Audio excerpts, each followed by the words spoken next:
कि मैंने जिनको बनाया है क्या वो विश्वास योग्य लोग हैं या नहीं, क्या उन पे भरोसा किया जा सकता है या नहीं।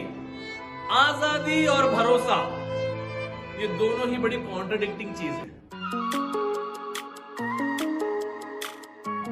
Hello guys, welcome to my YouTube channel pastor with funny bone. Please try to watch this full video. बहुत से लोग ऐसे कहते हैं कि परमेश्वर चाहते थे कि आदम और हव्वा पाप करें, यानी कि जो पाप अदन की वाटिका में हुआ है वो परमेश्वर की अनुमति से हुआ है, ऐसा बहुत से लोग बोलते हैं। लेकिन मैं इस बात का कठोर विरोध करता हूं और ये कहता हूं कि परमेश्वर कभी भी पाप करने की अनुमति नहीं देते हैं। उसके दूसरे भाग में मैं आपको बताना चाहता हूं कि कैसे परमेश्वर और पाप का कोई मिलन नहीं है, क्योंकि परमेश्वर पवित्र परमेश्वर है। परमेश्वर और पाप का कोई साथ नहीं है, क्योंकि परमेश्वर सर्वशक्तिमान और उच्च ऊंचाइयों पर विराजमान है। परमेश्वर और पाप कभी एक साथ हो नहीं सकते, क्योंकि परमेश्वर पाप से नफरत करता है। तो फिर कैसे अदन की वाटिका में हव्वा ने जाकर उस फल को खा लिया और अपने पति आदम को भी खिला दिया। मैं आपको कुछ बताना चाहता हूँ। देखिए, हम सभी लोग जो है ना, हमारा पूरा भारत देश जो था गुलामी में था। पहले मुगलों की गुलामी में था, उसके बाद अंग्रेजों की गुलामी में था, और अभी भी एक तरह की गुलामी में चल रहा है। ये मैं किसी भी राजनीतिक पक्ष से नहीं बात कर रहा हूं, ये गुलामी है हमारे व्यक्तिगत जीवन की गुलामी। हम भी बहुत सारी चीजों की अधीनता के गुलाम है ना, बहुत सारी चीजों के नीचे रहते हैं। लेकिन परमेश्वर चाहते थे कि आप और मैं आजाद रहें, क्योंकि परमेश्वर ने हमको बनाया और इस पृथ्वी पे छोड़ा और ये आज्ञा दी कि तुम इस पृथ्वी में भर जाओ। उत्पत्ति की पुस्तक जब आप पढ़ेंगे तो आप इस बात को समझेंगे। और जब परमेश्वर ने हमें भरने का और बढ़ने का आदेश दिया या अधिकार दिया, तो वो ये चाहते थे कि उनकी बनाई हुई सृष्टि पूर्ण तरीके से आजाद रहे। आपको और मुझको भी तो आजादी बहुत पसंद है, जहां पर बंदिशें होती हैं, बंधवाइयां होती हैं, रास्ते रोके जाते हैं, मामूली सड़क के हो या जीवन के, आप और मैं एकदम से चिढ़ जाते हैं। जैसे उदाहरण के तौर पे अभी हम सबको मास्क लगा के घूमना है, कहीं पे भी जाना है मास्क लगा के जाना है, कहीं पे भी आना है मास्क लगा के आना है। बहुत सी जगहें तो अभी भी ऐसी हैं, अगर आप मास्क लगा के नहीं जाएंगे तो वो आपको प्रवेश नहीं देंगे अंदर। और मैं कहता हूं अच्छा भी है, बंदिशें कई बार अच्छी भी होती हैं, लेकिन परमेश्वर चाहते थे कि हम आजादी से रहें, आजादी से आगे बढ़े, आजादी से सोच सके, आजादी से अपने काम को कर सके। इसलिए परमेश्वर ने आदम और हव्वा को पूरे अदन की वाटिका की आजादी दे रखी थी कि आप कुछ भी करो। तो फिर लोग पूछते, अगर आजादी दे रखी थी तो बीच में वो पेड़ बनाना नहीं चाहिए था जिसमें ऐसा फल लगाए जिसे खाने के बाद परमेश्वर के साथ रिश्ता टूट जाए।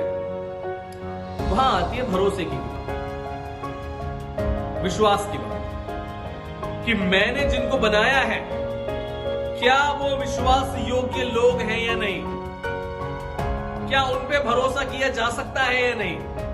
आजादी और भरोसा ये दोनों ही बड़ी कॉन्ट्राडिक्टिंग चीज है। अगर आप माता पिता हैं तो आप जानते होंगे कि अभी साल 2 साल से लॉकडाउन चल रहा है ना। लॉकडाउन चल रहा है और स्कूल्स नहीं है, कुछ नहीं है, घर पे बैठ के पढ़ना है। आप अपने बच्चों के हाथ में ये एंड्रॉइड फोन्स या आईफोन्स या जो भी फोन्स आप यूज करते हैं, टैबलेट्स यूज करते हैं, वो आप उनको देते हैं एक आजादी के साथ, है ना, आजादी उनको देते हैं आप। लेकिन साथ ही साथ आप ये भरोसा भी करते हैं कि वो उन आईफोन्स पे या टैबलेट्स पे या एंड्रॉइड फोन्स पे ऐसी कोई चीज नहीं देखेंगे या करेंगे जिससे उनका भविष्य खराब हो। ये भरोसा आप करते हैं अपने बच्चों पे, नहीं करते हैं क्या? करते होंगे, जरूर करते होंगे। आप ये भरोसा करते हैं कि मैं भी करता हूं। लेकिन कभी आप देखेंगे उनके फोन पे तो वो गेम खेल रहे होंगे। आप कभी फोन को अंदर से खोल के देखेंगे तो कम से कम भी नहीं तो 10 से 15 गेम आपको डाउनलोडेड मिलेंगी, पक्का डाउनलोडेड मिलेंगे। आप चेक कीजिएगा, अगर आपने चेक नहीं किया है अभी तो अभी जाके चेक कीजिएगा। लेकिन ये वीडियो देखने के बाद वीडियो को बीच में छोड़ के मत जाइएगा, वीडियो को हमेशा पूरा देखने का प्रयास कीजिएगा।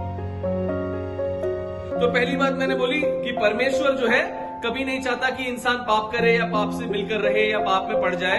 परमेश्वर हमें आजाद रखना चाहता था, एक विश्वास के साथ कि आदन की वाटिका पूरी तुम्हारी है, लेकिन मैं विश्वास करता हूं तुम्हारे ऊपर कि तुम इस पेड़ के फल को नहीं खाओगे। तीसरी बात थी ओबीडियंस, आज्ञाकारिता, क्योंकि परमेश्वर ने आदम को बनाया था और आदम की पसली में से हव्वा को बनाया था। तो परमेश्वर इस बात को उन लोगों के जीवन में देखना भी चाहते थे और ये चाहते थे कि आदम और हव्वा परमेश्वर की आज्ञाकारिता में आगे बढ़े। जब आप किसी के जीवन में आजादी देते हो, उसके जीवन में भरोसा दिखाते हो, विश्वास दिखाते हो और उनसे ये अपेक्षा करते हो कि वो आज्ञाकारिता में रहें, तो 100% चांसेस हैं कि वो लोग आजादी का गलत इस्तेमाल करेंगे, भरोसा तोड़ेंगे और अनाज्ञाकारिता भी करेंगे। लेकिन इसका मतलब यह नहीं है कि परमेश्वर चाहता था कि आदम और हव्वा पाप करें। आप ऑन द पॉजिटिव साइड देखिए, सकारात्मक तौर से देखिए। The openness, the love, the care which God is having towards Mankind. परमेश्वर चाहता तो इंसान को बिना किसी आजादी के सृष्टि करता और नीचे भेजता। हम कुछ भी नहीं कर पाते अपनी मर्जी से, लेकिन परमेश्वर ने पूरी आजादी के साथ सृष्टि करके भेजा। परमेश्वर ने पूरी आजादी के साथ हमारे ऊपर भरोसा किया। परमेश्वर ने पूरी आजादी के साथ हमें आज्ञाकारिता में आगे बढ़ने का मौका दिया। इसको गलत तरीके से मत लेके जाइए कि नहीं, परमेश्वर ने चाहा कि आदम और हव्वा पाप करें। परमेश्वर कभी नहीं चाहते कि आप और मैं पाप करें। परमेश्वर हमेशा ये चाहते हैं कि हम उनके वचनों पर चलें, हम उनके वचनों पे चलें, उनकी आजादी पे चलें, उनके भरोसे पर खरे उतरें और उनकी आज्ञाकारिता में आगे बढ़े। जैसे यीशु मसीह रहे, सारी आजादी थी यीशु मसीह के पास, लेकिन कभी आजादी का गलत फायदा नहीं उठाया, कभी परमेश्वर का भरोसा टूटने नहीं दिया, कभी भी अनाज्ञाकारिता नहीं करी, कलवरी क्रूस पर भी नहीं। सभी को जय मसीह की। परमेश्वर आप लोगों को आशीषित करे। इस वीडियो को भी ज्यादा से ज्यादा प्रेम दीजिएगा, शेयर कीजिएगा और सब्सक्राइब कीजिएगा पास्टर विद फनी बोन।